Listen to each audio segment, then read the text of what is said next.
అష్ట దిగ్గజాలు కూడా అందరూ కూడా అలసాని పెద్దన్న కానీ, నంది తిమ్మన్న కానీ, అందరూ కూడా దుర్జటి కానీ, అందరూ కూడా ప్రఖ్యాతిగాంచిన తెలుగు కవులు, ఎన్నో గ్రంథాలు రచించిన మహానుభావులు. ఆ తర్వాత వ్యావహారిక భాషలో గిడుగు రామ్మూర్తి గారిని మనందరం గుర్తుంచుకోవాలి.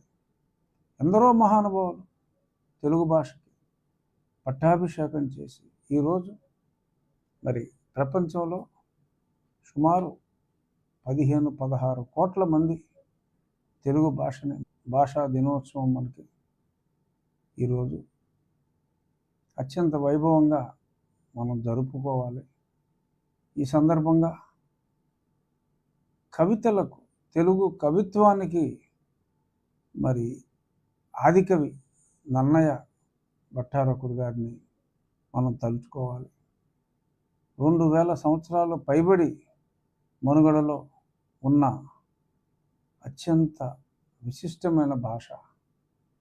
శ్రీకృష్ణదేవరాయలు ఆయన మాతృభాష తులు అయినప్పటికీ తెలుగు భాషలోని మాధుర్యాన్ని ఆయన ఆస్వాదించిన తర్వాత దేశ భాషలందు తెలుగు లెస్స అని ఆయన కవుల్లో ఉన్న అష్ట దిగ్గజాలు కూడా అందరూ కూడా అలసాని పెద్దన్న కానీ, నంది తిమ్మన్న కానీ, అందరూ కూడా దుర్జటి కానీ, అందరూ కూడా ప్రఖ్యాతిగాంచిన తెలుగు కవులు, ఎన్నో గ్రంథాలు రచించిన మహానుభావులు. ఆ తర్వాత వ్యావహారిక భాషలో గిడుగు రామ్మూర్తి గారిని మనందరం గుర్తుంచుకోవాలి. ఎందరో మహానుభావులు తెలుగు భాషకి పట్టాభిషేకం చేసి ఈరోజు మరి ప్రపంచంలో సుమారు 15-16 కోట్ల మంది తెలుగు భాషని మాట్లాడుతున్నారు. ఇటాలియన్ ఆఫ్ ద ఈస్ట్ అని ఎందరో అన్నారు. సరే, దురదృష్టం మరి గతంలో కొందరు రాజకీయ నాయకులు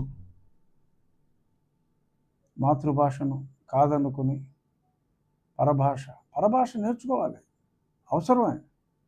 మన మనుగడలో మరి ప్రపంచమే చిన్నగా మారిపోతున్న రోజుల్లో world is becoming two small day by day.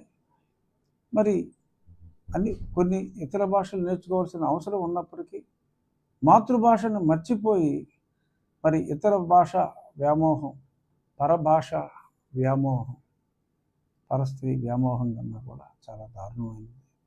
మరి అటువంటి పరభాష వ్యామోహితుల్ని సరే ప్రస్తుతానికి మనం పక్కన పెట్టగలిగాం. మన భాషని ప్రేమించే వాళ్ళని దగ్గర చేర్చుకున్నాం.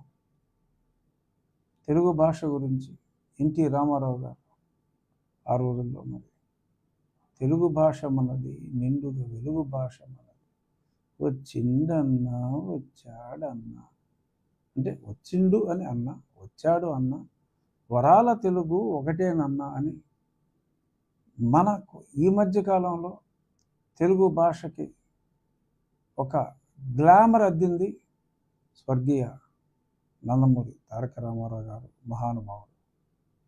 వారిని కూడా ఈ సందర్భంగా స్మరించుకోవాలి.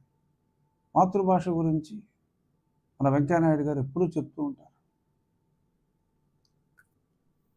కళ్ళజోడు లాంటిది పరభాష, కళ్ళు మాతృభాష అని. నెల్సన్ మండేలా గారు ఆయన చెప్పింది, అవతల వాడికి కాస్త తెలిసిన భాషలో చెప్తే అది తలకెక్కొచ్చు, కానీ అతని మాతృభాషలో మనం చెప్తే అది అతని హృదయానికి నాటుకుంటుంది అని నెల్సన్ మండేలా గారు కూడా మాతృభాష గురించి, మన తెలుగు భాష గురించి కాదు, ఎవరి మాతృభాషని, మన సంస్కృతి, మన సాంప్రదాయం, మన విలువలు అన్నీ మన మాతృభాషతో ముడిపడి ఉంటాయి. మరి అటువంటి భాషని అగౌరవపరచడం అంటే అంతకంటే అన్యాయం ఉండదు. తమిళనాడులో మీరు చూడండి, స్టాలిన్ గారు, ఎవరైనా అప్పుడు కరుణానిధి గారు కానీ, అవసరమైతే తప్ప అవతల వాడికి ఈ భాష రాదు అనుకుంటేనే వారు నేర్చుకున్నప్పటికీ కూడా ఆ భాషనే జస్ట్ కమ్యూనికేషన్ కోసం వాడతారు తప్ప ఏదో అవసరం లేని చోట ఇంగ్లీష్ మాట్లాడరు.